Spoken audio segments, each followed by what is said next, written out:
இஷ்டம் இல்லை தோழர் அப்படின்ட்டு. எனக்கு பேச எதுவுமே இல்லை. நீங்கள் ஏதோ வந்து துஷ்டி ஏற்க வந்திருக்கோம் நம்மெல்லாம்.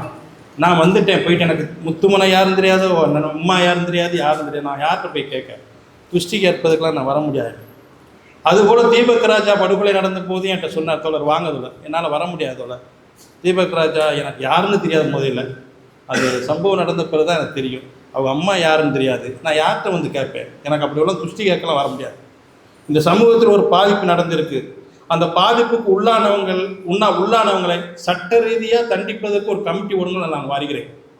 அதில் தேவதாஸ் பேர் வரவனா 5 மக்கள் கட்சி வரணும். ஆனால் சட்ட ரீதியாக தண்டிப்பதற்கு சட்ட ரீதியாக போராட்டம் எடுத்து பாதிப்பு ஏற்படுத்தினவர்களை சட்டத்தின் முன்பாக தண்டனை வாங்கி கொடுக்க வேண்டும்னா நான் வருகிறேன். அதற்கு நீங்கள் கமிட்டி ஓட்டால் வருகிறீர்கள்ட்ட வரவில்லை அப்படின்னு நேரடியாக சொல்லிவிட்டு நானும் போகவில்லை.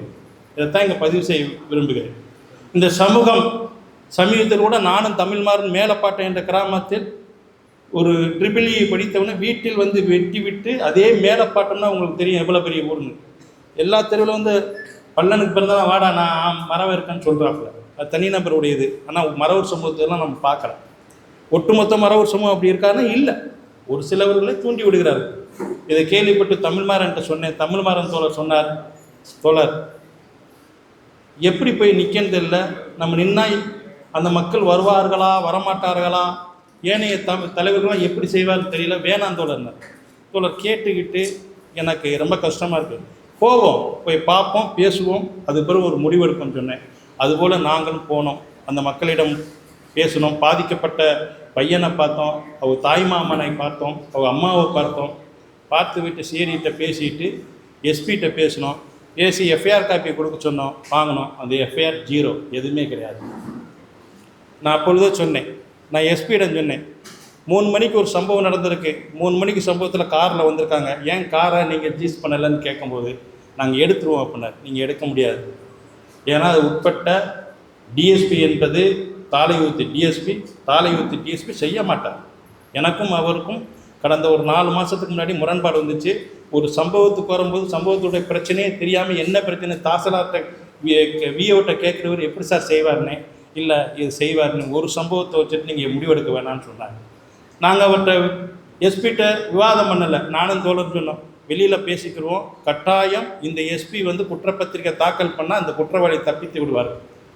இன்னும் சொன்னேன், எத்தனையோ முறை இதே சொல்லிட்டேன், நெல்லை மாவட்டத்தில் மட்டும் 20 அமைப்பு தேவேந்திர குல வேளாளர் மக்களை அரசியல் ரீதியாக அதிகாரத்தை கொண்டு வந்து ஆதிக்க சாதியிலிருந்து காப்பதற்காக 20 அமைப்புகள் இருக்கிறது.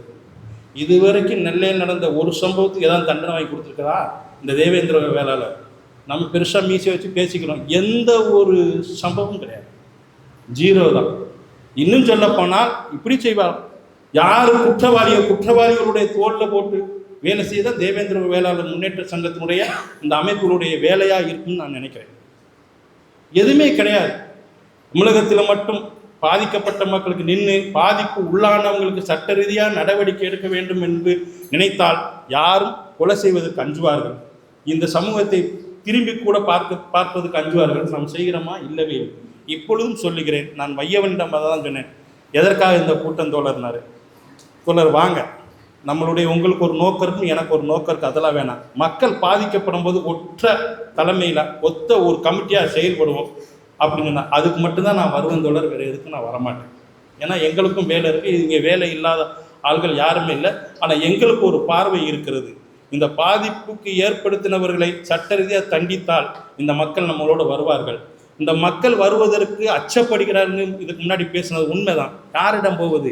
இவரிடம் போனால் இவருக்கு எங்களை அடகு வச்சு பேசுவாரோ என்ற அச்சம் அந்த மக்களுக்கு இருக்கிறது. தேவதாஸ் வாரார், தமிழ்மாறன் வாரார், இவர்கள் கூட எப்படி நம்பி போகுது? இவர்கள் வந்து எதிரியிட நாளைக்கு கையூட்டு பெற்று நம்மளை தெருவில் நிற்க விட மாட்டார்கள் என்ற சான்று இருக்குன்னு அந்த மக்கள் அச்சப்படுகிறார். ஏனென்றால் இந்த சமூகத்துடைய தலைவர்கள் அப்படி இருக்கிறார்கள். இன்னும் ஒரே ஒரு செய்தியை சொல்லி, ஏன்னா நான் அந்த ஒற்றுமைக்காக வந்திருக்கிறோம், ஒற்றுமையை சீர்குலைப்பதற்கு என்னுடைய நோக்கம் இல்லை. அந்த நெல்லை மண்ணில் மட்டும் கிட்டத்தட்ட ஒரு 500 ஏக்கர் இன்னைக்கு யாரெல்லாம் எதிரின்னு சொல்லி கொண்டிருக்கிறோமோ அவரோட போய் கொண்டிருக்கிறதுக்கு காரணம் இந்த தலைவர்கள் தான். பல கோடி ரூபாய் அந்த மக்கள் அப்படியே என்ன செய்யணும் தெரியாமல் விழித்து கொண்டிருக்க காவல் நிலையத்துக்கு போய் புகார் கொடுத்தால் காவல் ஆய்வாளர் என்னிடமே சொல்லுகிறார், தயவுசெய்து எங்கள்கிட்ட புகார் கொடுக்காதாங்க, உங்கள் மேலேயே நாங்கள் வழக்கு போடுவோம். ஏன்னு சொன்னால் உங்களுடைய தலைவர் எங்களை அப்படி செய்ய சொல்கிறார்.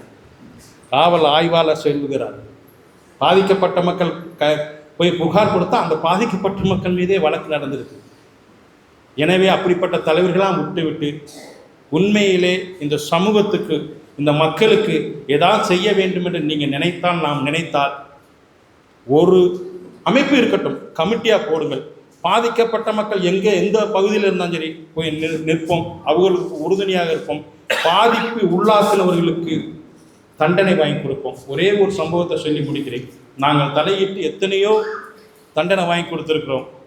ஆனால் ஐந்திணை மக்கள் கட்சி தலையிட்டு இப்போ சமீபத்தில் நீங்கள்லாம் பத்திரிகையில் பார்த்துருப்பீர்கள், 4 பேருக்கு தூக்கு தண்டனை, 5 பேருக்கு 5 ஆண்டு ஆயுள் தண்டனை, 2 பேருக்கு இரட்டாயுள் தண்டனை நாங்கள் பெற்றுக் கொடுத்துருவோம். கடைசி வரைக்கும் குற்றப்பத்திரிகை யார் போட வேண்டும், எந்த டிஎஸ்பி போட வேண்டும், அந்த குற்றப்பத்திரிகை எங்கள்கிட்ட காட்ட வேண்டும் என்று சொல்லி நிர்பந்தத்தோடு அந்த வேலையை செய்து தண்டனை வாங்கி கொடுத்துருக்கணும். இதுக்கு பெருமையாக சொல்லவில்லை, ஒரு கமிட்டியாக நாங்கள் இருந்தோம். கிராமமும் நாங்கள் மட்டும்தான் இருந்தோம், வேறு யாரும் இல்லை. நான் ஒரு நபரை ஐந்திணை மக்கள் கட்சி சார்ந்த நாங்களே இப்படி செய்யும்போது இத்தனை பேரும் நம் ஒன்றாக இருந்தால் நிச்சயமாக இந்த சமூகத்துக்கு வரக்கூடிய அடக்குமுறையை தடுத்து நிறுத்துவதற்கு ஒரு வாய்ப்பு இருக்கிறது.